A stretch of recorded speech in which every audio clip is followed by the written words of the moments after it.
Hello, hello, hello. This is Aurelia Davis, the educator's educator, coming to you on a Thursday afternoon.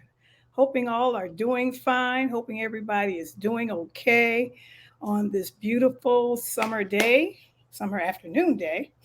I'm coming to you because I wanted to just share with you a little bit about me, what I used to do a long time ago before I started teaching. I used to read. I read a lot. I read. It was interesting because we didn't have a public library in our neighborhood where I grew up in Chicago. They didn't build it till later. But there was a library van that would come to the neighborhood and park on a particular block every Thursday, Wednesday or Thursday. I forgot which one it was. It was on a Wednesday or Thursday, and they would come into our neighborhood and they would just park there. And my sisters and I, we would just go immediately and walk up there, ask our parent mom if we could walk up there. And she loved to see us read. So she would just allow us to go, and we would go up there as sisters in a group. Sometimes it would be dark outside, and sometimes because the van came all year long when we were in school, and then of course when we were out of school. And so I got easily got into a lot of books. Like the babysitter books weren't out, but I did get heavily into Nancy Drew. I love some Nancy Drew. So anything that Nancy Drew series was putting out at that particular time, I was sure to read it. I was sure to read it. And so I'm coming on to you today because since retiring, I have found myself to get back into reading, and not only reading because I really love audiobooks. And I usually put audiobooks on during the time when I'm driving in the car, and it just sort of take my mind back, and it allows me to listen. It creates active listening. It creates active listening, which is good. And even if you as an adult can do this, sometimes even if you pull children into listening to audiobooks, it creates active listening. They have a tendency of what will I say? They have a tendency of really listening to what's going on, and then sometimes you can turn the audiobook off and then ask the children, what did you hear? What did you hear going on? Who's the characters? What's the setting? What is the story? What might the story be about? And so is a very good listening device for children. This is a very good listening device for children. But not only can you use the audiobooks in your car through Audible, that's what I do. But at the same time, playing CDs or DVDs on a cassette player for a child to listen to, and then just even playing them aloud in the house so that that child can create active listening, which is something very good for them to do. So this afternoon, for a few minutes, I just wanted to share with you some of the books that I have been reading and some of the books I hope to finish reading before the summer is over. And as I'm very attentive to new authors. I'm very attentive to advertisements like on Facebook when books have come out, and especially autobiographies, autobiographies, because that just tells me about a person. It gives me information about a person that I may have not have known, especially autobiographies about actors and actresses. I have always been very interested in what their lives were like before got in front of the big screen. So I will say about a good last month, the beginning of last month, one of my favorite actresses had put out her autobiography, and of course that was Viola Davis. And the book is called Finding Me, and I have just loved her. I've loved her for a long time, and everything that she's acted in, I've been following her career very closely. I follow her career very closely, and I basically was interested into what she was having to say. And this is a picture of her. I thought that was very, very dynamic to have her picture of herself. And of course, the book, the name and title is Viola Davis, Finding Me, Finding Me. So I'm assuming that she was going to be talking a lot about her childhood and what she did. And then on the back, she has a picture of herself. I'm not going to share all of that with you. But that was the first. In fact, I just got through reading and listening to that particular autobiography from Viola Davis. And the interesting thing is that she talked about herself as a child and all of the activities and things that happened to her as a child and her as her family. And if you get into this particular book for any reason, you'll see that she is just so driven to be successful. She is so driven to be successful. And this is a good example for us as adults. It's a good example for children to know that you can come from the most difficult backgrounds and still be able to accomplish something that will make you proud of yourself. And this is very, very, very something very good. So I read it. Haven't read it through the book, but I did do the auto. I just couldn't wait, so I did the I heard it through Audible. That's I'm a member of Audible, so I have a lot of books on my little iPads and so forth. And so just listening to her, and then of course she read it herself, and that was very good. I love listening to her voice. She is a terrific actress. She is a terrific actress. I have some other books by different actors and actresses that I have lived, learned and followed, through the years and so forth. But the ones that I have a tendency of listening a little bit more to, I'm just going to be honest, is African American actresses, African American actors, because they have a tendency of they tell a very true story. They tell a very true story, and then at the time you would be well, you would not be surprised, but you would almost be surprised as to how they grew up and the challenges that were in their lives before they got to the fame of where they are at this particular time. So Viola Davis is one of the ones that I did choose. I listened to the autobiography. I listened to it on Audible, but at the same time, I'm going to also read it again. Okay, and then I was listening to, still looking into. I picked this one up, All That She Carried. This is another book, and this particular book is by Tia Miles, and the book is about in the 1850s, South Carolina, enslaved woman named Rose faces a crisis. The imminent sale of her daughter Ashley. Thinking quickly, she packed a cotton bag of her for her with a few items, and soon after, the 9-year-old girl was separated from her mother and was sold. So this is going back into slavery time. This is talking about how slaves in back in the day, they wanted to continue a legacy. So what they would do a lot of times is that they would pack small pouches of things that were considered keepsakes. It could be a feather, it could be a scrap of fabric, it could be a stone, it could be a ring or a piece of jewelry, and not knowing what was going to happen to their families. What the slaves would do is they would pack all of these items into like a small pouch and tie it up.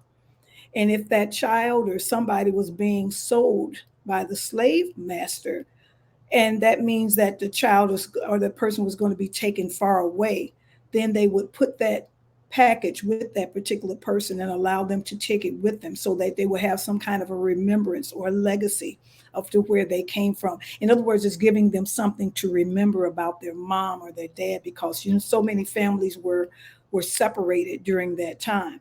So many families were separated during that time. Women and husbands and wives and children were all separated during slavery time. So this particular book talks about a slave who gathered some keepsakes for her child and put them in her child's belongings, so that when that child was sold, which he was, then she carried those belongings. And then the story goes on as to how that particular keepsake was taken from generation to generation to generation, all the way up until the great migration of African Americans to the Midwest or to Chicago and the different places after the war. And so this particular book tells about legacies and generations and of people coming and from where they started and where they end up. So that's another book I like. Um, then I changed up a little bit and I picked up this particular book. And this is a young adult book. It's called Operation Sisterhood. And without thinking, being automatically Operation Sisterhood, and I'm going to be honest, I can't pronounce her name. She's African. She's I think a Nigerian young lady. But it says that without thinking, so a bow automatically tapped out a rhythm on her book and Sunday squealed. It's so good to have an actual drummer as a sister, Sunday said, and then continue. We make it a private project. So this is a book for young ladies or young people, and it talks about how a group of girls got together and created a band. Interesting. It created a band.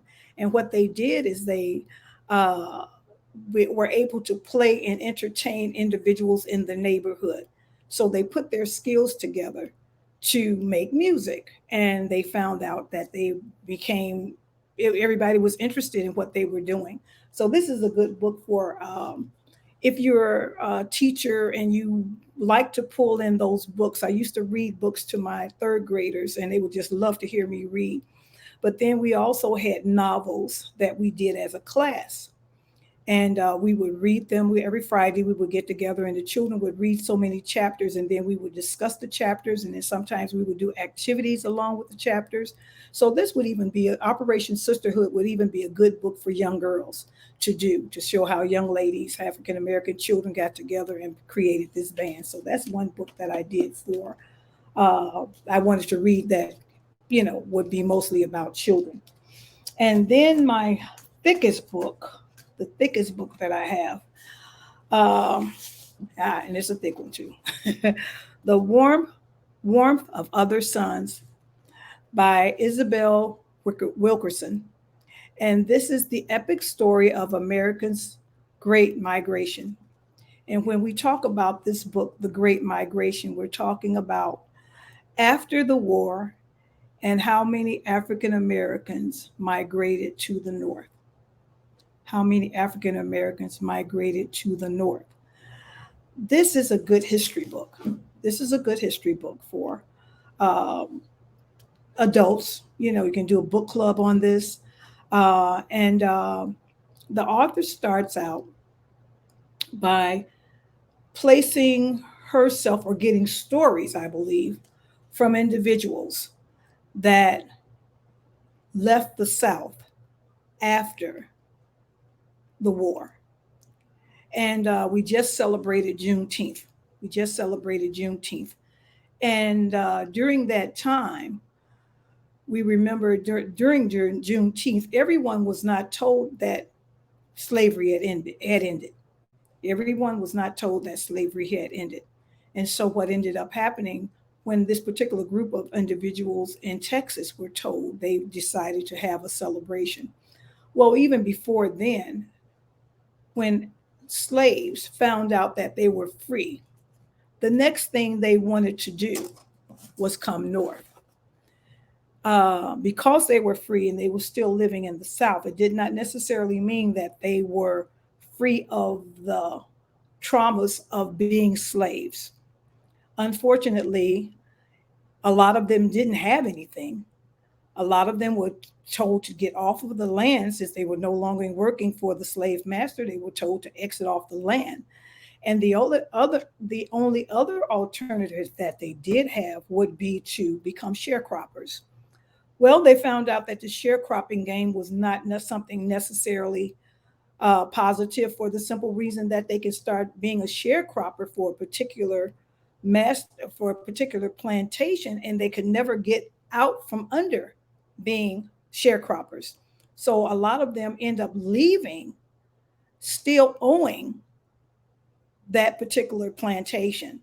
And so just like before, just like the Underground Railroad, a lot of African Americans found themselves just getting away and just moving in the middle of the night.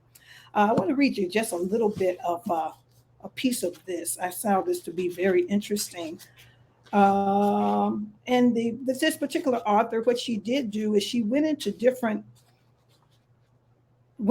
individuals that were trying to get through or get away and migrate to the north. The night clouds were closing in on the salt licks east of the Oxbow Lakes, along the folds in the earth beyond the river. The cotton was at last cleared from the field. Ida May tried now to get her children ready and to gather the clothes and quilts and somehow keep her mind off the churning within her. She had sold off turkeys and doled out in secret the old stools and wash pots. So she was trying to make up enough money to take the train up north. And the bed pallets. Her husband was settling with Mr. Ed on the worth of a year's labor, and she did not know what would come of that. So that's what I was talking about. After slavery, ex slaves were given the choice to be sharecroppers, and they continued to till the land. And under a particular contract, they never were able to get away from what they had been doing before.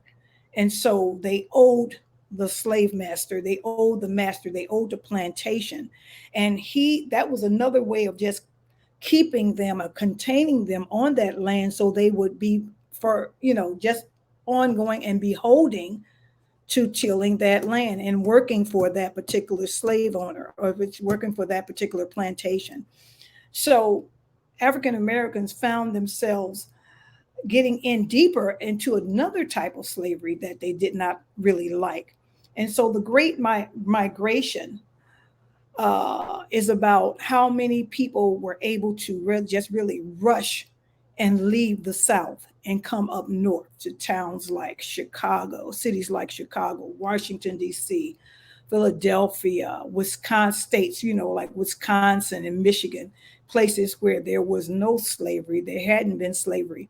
It didn't necessarily mean that they found a more comfortable way of living, but they were a little bit more freer than where they had come from. So the warmth of the other sons basically tells how slaves after after after the war came up through and settled in places like Chicago. And it's interesting because one of my books talks about the same thing. The two books that I've written, um, A New Land, and then the Legacy of John David, and it talks about how a family came from down south and settled in Chicago, and how things happened to that particular family. So these are just a few books. I hope I can get through these before the summer is over. Um, I find it to be very relaxing. What I do is I take at least maybe once about 20 minutes a day. But if I don't get to it that day, then I make sure I get to it the next day because I'm determined to get through the books. I'm determined to get through the books. But hopefully you'll find something. You don't have to necessarily choose these particular books, but maybe there's some other books that you have been holding on to and purchased like in the fall or during the school year that you never were able to read. This would be the perfect time. Educators, what it does is it releases your mind from all of the heaviness of teaching, and I'll just say it like that, the heaviness of teaching where you are constantly trying to uh, remember lesson plans and trying to go through what you need to go through in order to for your children to learn. So this is a basically, I'm gonna be honest, it's selfish. You just basically start taking some time for yourself. You're going to take some time for yourself, and this is a great way to do it. Pick up a book and read. Pick up a book and read. That's something my mom always used to tell me. We don't have anything to do. Oh, pick up a book and read. Okay. So we need to get back to the art of reading, picking up a book and reading, and not just looking at a video or whatever, because it broadens our minds. It places us in a world where we've never been before, and it also helps you create an imagination. And once you have created imaginations, then you can create imaginations within your children and help them to sort of think out of the box, especially when they're doing writing and reading and whatever. So the books again, let me go through them one more time. Viola Davis, Finding Me. That's one of my books. I've listened to it through Audible, but now I'm going to read it aloud. All That She Carried, All That She Carried, which talks about a slave carrying a legacy into the present day. Operation Sisterhood, which is a book about for young people and young adults. And the last book, The Warmth of the Other Suns by Isabel Wickerson. Hopefully, you'll join me with these books. But if you have some books, go to my website, aureliadavistheeducators.com, and just share some of the books that you have been looking and wanting to read for a long time. And share them with me. This is Aurelia Davis, the Educator's Educator. Hope everybody have a great day. Take care and have a good evening. Bye-bye.